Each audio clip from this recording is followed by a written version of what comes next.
Good morning, students. Had you done study? Remaining examples on problem set 16. Are you solved? Okay. So, student, today we are learning new topic, new chapter number 5, fractions. Fractions means apurnank.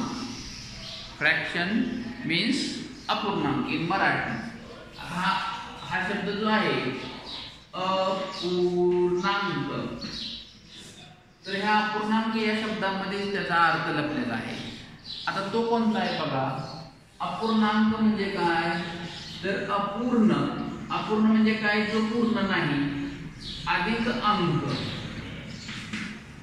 अपूर्ण अधिक अंक म्हणजे अपूर्ण म्हणजे जो पूर्ण नसतो तो, आणि काय पूर्ण नाही, अंक पूर्ण नाही, म्हणजे ज्या एखाद्या संख्येतून आपल्याला पूर्णतः त्या अंकाचा बोध होत नाही, that is called a fractions. समजतंय? तर ज्याच्यातून आपल्याला त्या संख्येचा पूर्णतः बोध होत नाही, पूर्ण ती संख्या आपल्याला समजत नाही, अशी जी संख्या असते that is called a fractions. Okay, so first is equivalent fraction. Equivalent, EQUIVALENT.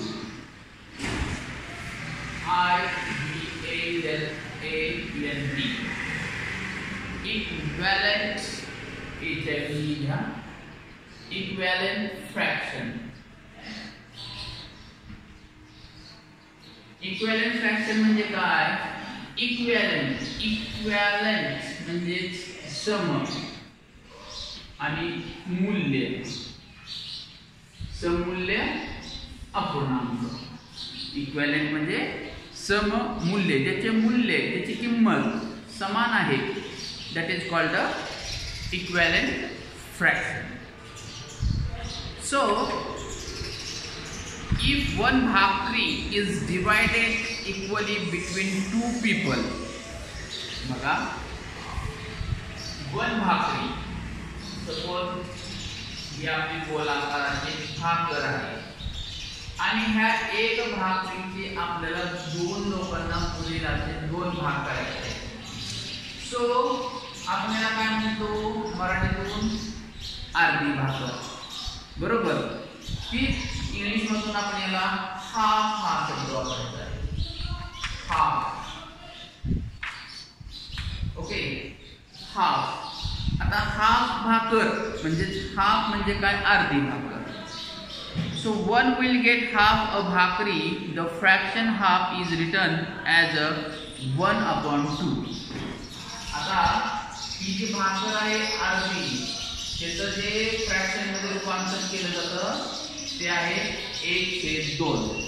म्हणजे 1/2 म्हणजे काय, तर एका भाकरीचे दोघांना वाटप करायचे म्हणून दोन तुकडे केले, दॅट इज कॉल्ड 1/2 म्हणजे हाफ.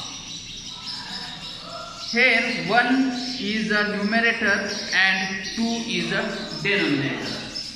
ह्याला न्यूमरेटर म्हणायचं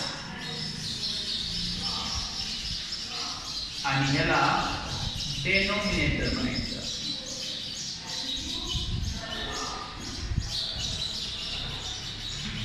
आता न्यूमरेटर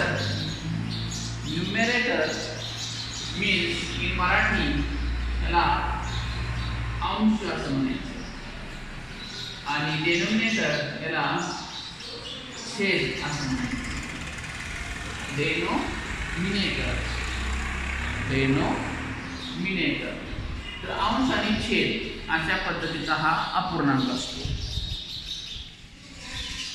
सो वन भाकरी was divided into 4 equal parts. आता समजा एकच भाकरी आहे आणि त्याचे 4 भाग करायचे असतात, मग त्याला आपण मराठीतून काय म्हणतो, चतकोर. काय म्हणतो, चतकोर. शुद्ध मराठी चतकोर. आणि आपल्या ग्रामीण भागामध्ये काय म्हणतो आपण त्याला, कोरभर. काय म्हणतो, कोरभर भाकरी. तर या ठिकाणी one भाकरी was divided into 4 equal parts. 2 of the parts were given away. This is shown as 2/4. Here 2 is the numerator and 4 is the denominator. This 2 means that half भाकरी was given. बघा या ठिकाणी काय सांगितलेलं आहे की एका भाकरीचे 4 समान जर भाग केले त्यापैकी 2 भाग एकाला दिले म्हणजे 2/4 असे दाखवतात. यात 2 हा अंश व 4 हा छेद आहे. याचा अर्थ ही अर्धी भाकर होऊ शकते.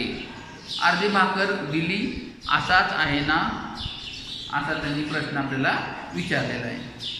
So 6 equal parts were made of 1 melon. They were shared equally by 2 people. It means that each part that each one got was 3/6. Each one actually got half the melon. Thus 3/6 also shown the fraction 1/2. आता watermelon म्हणतात त्याला. Watermelon म्हणजे आपण आपलं कलिंगड. तर या वॉटरमेलनचे सुद्धा आपण सपोज भाग केले तर हा भाग केले म्हणजे 3/6 हा भाग केलेला आहे. आता 3/6 म्हणजे सुद्धा हा करू शकतो. तर हे कसं काय, तर 3 1 3 आणि 3 2 6 म्हणजे त्याचा सुद्धा भाग काय होऊ शकतो, हाफ 1 होऊ शकतो किंवा अर्धा भाग होऊ शकतो. म्हणजे 2/4 असो या भाकरीचे भाग बघा 2/4. याचा सुद्धा अर्थ काय होतो, हाफच होतो. तो पण कसा 1 2 4 शॉर्ट फॉर्म तयार केला, सिम्पलेस्ट फॉर्म तयार केला की त्याचं रूपांतर 1/2 मध्ये येतं. ह्याचं सुद्धा रूपांतर 1/2 मध्ये येतं. याचं सुद्धा रूपांतर 1/2 मध्ये येतं. मग एका भाकरीचे 2 भाग करा किंवा अर्ध्या भाकरीचे परत 4 भाग करा, त्याचं सेम उत्तर जे 1/2 येतं. कलिंगड घ्या, कलिंगडाचे 6 तुकडे करा, नेहमी दोघाला वाटा, ते 3 आणि 6 भागापैकी 3 भाग दिलेले आहेत. त्याचं सुद्धा उत्तर 1/2 येतं. सो काही जरी केलं तर ही 1/2 असो, ही 1/2 असो किंवा 3/6 असो किंवा 2/4 असो, ह्या सर्व संख्या त्यांचं जे मूल्य आहे, त्यांची जी किंमत आहे ती कशी आहे, सेम आहे, सारखी येते. म्हणून that is called the equivalent fraction. ज्याचं मूल्य सारखं येतं that is called the equivalent fraction. Okay. So next picture, look at the colored part of 2 equal circles shown alongside. One circle is divided into 3 equal parts and 2 of them are colored. That is, the colored part is 2/3 of the circle. The other circle of the same size is divided into 6 equal parts. 4 of them are colored, so that is 4/6. बघा एका याचे भाग आहेत 2/3 आणि दुसऱ्याचे भाग आहेत 4/6. दुसऱ्या रंगाचे भाग चित्र तुमच्या समोरच आहे, गोल आहे, बरोबर. तर हे सुद्धा एकमेकाचे काय असू शकतात, इक्विव्हॅलेंट फ्रॅक्शन असू शकतात. तर 2/3 हे 2 2 4 आणि 2 6 हे 2/3. That is called equivalent fraction. हा जरी भाग असेल किंवा हा जरी असेल, जर हा सममूल्य भागच आहे, सममूल्य अपूर्णांकच आहे, इक्विव्हॅलेंट फ्रॅक्शनच असतो. म्हणजे एखाद्या अपूर्णांकाचं संक्षिप्त रूप देऊन जर तयार होणारा जो अपूर्णांक आहे तो जर सारखा आपल्याला दिसत असेल तर त्याला म्हणायचं इक्विव्हॅलेंट फ्रॅक्शन. ज्याचे मूल्य समान असतात that is called equivalent fractions. Okay, so now obtaining equivalent fraction. obtaining म्हणजे काय, तर सममूल्य अपूर्णांक तयार कसा करायचा, सममूल्य अपूर्णांक तयार कसा करायचा, आता ते पण आपण पाहूया.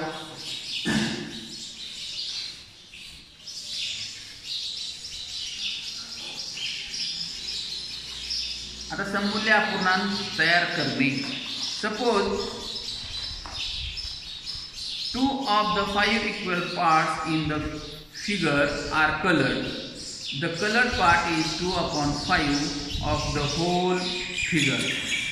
When 2 lines are drawn across the same figure, it gets divided into 15 equal parts. So now the fraction that shown the colored part is 16/15. बघा अशी पट्टी आहे, पुस्तकात आहे पहा. ओके, आणि असे त्याचे पार्ट आहेत, हे असे रंगवलेले पार्ट आहेत. ओके, तर ह्याचा जो अपूर्णांक आहे तो आहे 2/5. 2/5 आणि त्याच्यामध्ये जर आपण त्याचे इक्वल 2 पार्ट केले असा आणि हा असा, तर या ठिकाणी पहा 1 2 3 4 5 6 आणि हे 9 म्हणजे काय होते 6/15. 6/15. ओके, पार्ट तयार केलेले आहेत पण ते इक्विव्हॅलेंट आहेत का, ते एकमेकांचे इक्विव्हॅलेंट आहेत का ते पण आपण शोधू शकतो. आता 2/5 ही जरी प्राइम नंबर असेल तर ह्याचं संख्यिक रूप तयार होतं. बघा 3 2 6 3/5 15. आता 3/15 हे कशावरून आलं तर आपल्याला काय करावं लागतं, अंशाला न्यूमरेटरला आणि डेनोमिनेटरला एकाच संख्येने भाग जात असेल तर त्या ठिकाणी सिम्पलेस्ट फॉर्म तयार होतो, म्हणजेच संक्षिप्त रूप तयार होत असतं. सो 2/5 आणि 2/5 बरोबर आहे 6/15. हे काय आहे, इक्विव्हॅलेंट फ्रॅक्शन आहे, म्हणजे याचं रूपांतर हे झालं परंतु हे सममूल्य अपूर्णांकच आहे, हे आपण लक्षात ठेवलं पाहिजे. So next on page number 22, teacher प्रश्न विचारतात, do you see any special connection between the numerator and denominator of the fraction 2/5 and 6/15? आता यांचं कनेक्शन काय आहे तर मी तुम्हाला आता सांगितलेलं आहे. कोणतं कनेक्शन आहे की ती 6 आणि 15 या संख्येला एका संख्येने भाग जातो, ती संख्या आपण शोधली, ती म्हणजे 3. 3च्या पाड्यात 6 आहे, 3च्या पाड्यात 15 आहे, म्हणून 3 न भागला असता त्याचं रूपांतर झालं 2/5 आणि 3 2 6 3/5 15. यावरून आपल्याला काय लक्षात ठेवायचं आहे, in two equivalent fractions the numerator of the fraction is many times of numerator of the order of denominator of one is of denominator of the other.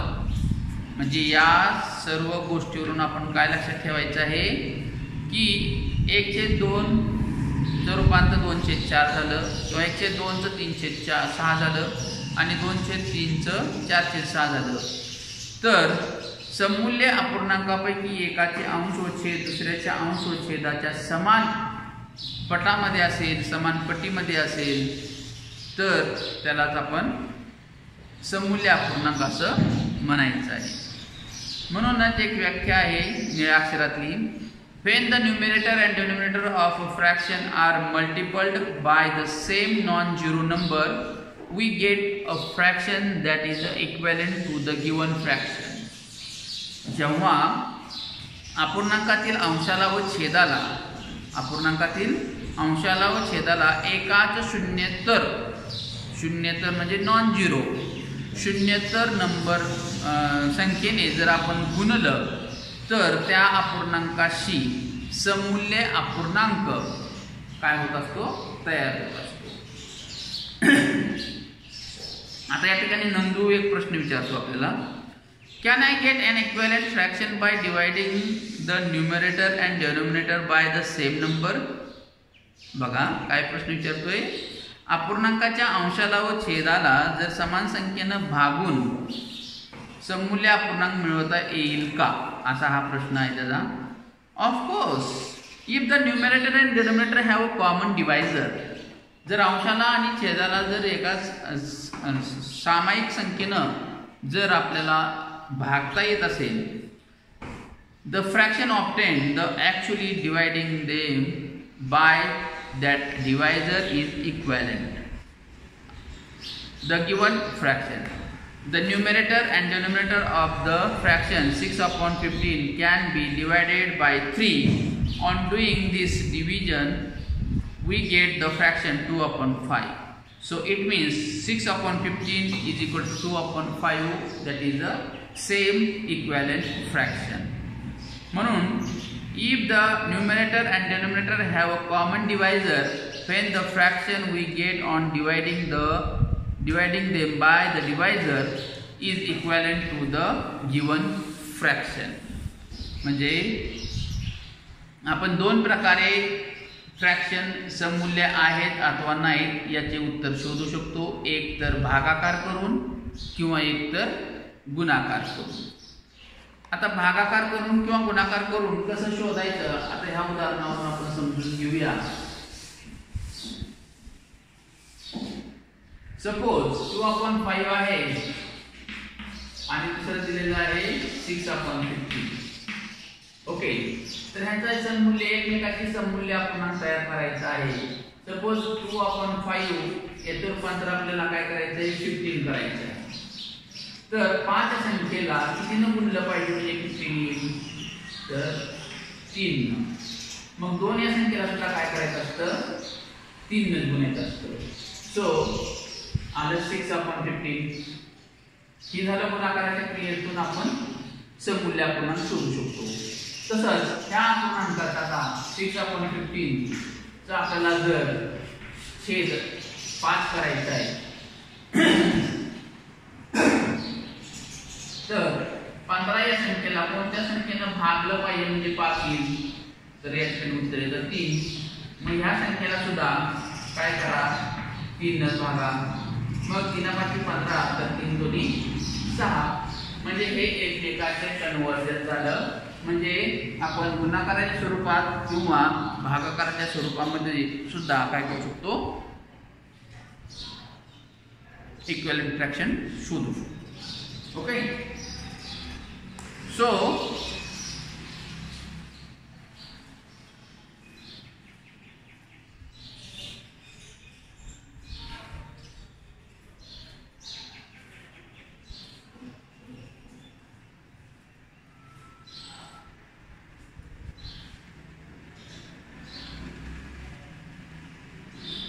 So remember that the fraction we get by dividing 6/12 by 2 or 3 or 6 are equivalent to 6/12. That is 6/12 चा जो equivalent fraction आहे तो आपण शोधू शकतो. 3/6, 2/4 किंवा 1/2 हे त्याचे equivalent fraction आहे. So example, find the fraction with denominator 30 which is equivalent 5/6. आता 5/6 चा जर आपल्याला इक्विव्हॅलेंट फ्रॅक्शन शोधायचा असेल, त्याचा जर छेद 30 असेल तर त्याचा न्यूमरेटर काय असेल, तर हा कसा शोधायचा आपण, तर 5/6 चा 6 या संख्येला 8 संख्येनं गुणा म्हणजे त्याचं उत्तर 30 येईल. तर ते आपल्याला उत्तर सापडेल 6/30. तर वरच्याही संख्येला आपण काय करावं लागेल, 5 ने गुणावं लागेल, n गुणावं लागेल, म्हणून त्याचं उत्तर येईल 25. So here is 25/30. तर अशा पद्धतीचा हा प्रश्न आहे. दुसरा प्रश्न आपण पाहूया लगेच. Find the fraction equivalent of 15/40 but with denominator is 8. बघा 15/40 15/40 चा जर आपला डिनोमिनेटर 8 असेल तर हा प्रश्न कसा सोडवावा लागेल, तर 15/40 तर 40 या संख्येला कोणत्या संख्येनं भागलं पाहिजे म्हणजे उत्तर 8. म्हणजे कोणत्या संख्येच्या कोणत्या पाड्यामध्ये 8व्या स्थानावर 40 आहे हे आपल्याला शोधावं लागेल. मग आपल्याला उत्तर सापडेल 55 40 55 40. सो 15 या संख्येला सुद्धा आपल्याला काय करावं लागेल, ह्याच 5 न भागावं लागेल, म्हणजे आन्सर येईल 5 3 15 म्हणजे 3/8. म्हणून तुमचं जे आन्सर आहे ती आहे 3/8. म्हणजे डिवायडेशन असो किंवा मल्टिप्लिकेशन असो, दोन्हीच्या स्वरूपामध्ये आपण काय करू शकतो, इक्विव्हॅलेंट फ्रॅक्शन शोधू शकतो. Okay, so I hope you understand that topic, equivalent fraction. So you can try to solve problem set 17. Here is total 5 examples. Okay, try करा आणि ट्राय करता करता ट्राय केलं तर मला फोन करा, मी पुढच्या तासाला समजून सांगेन. Okay, good bye.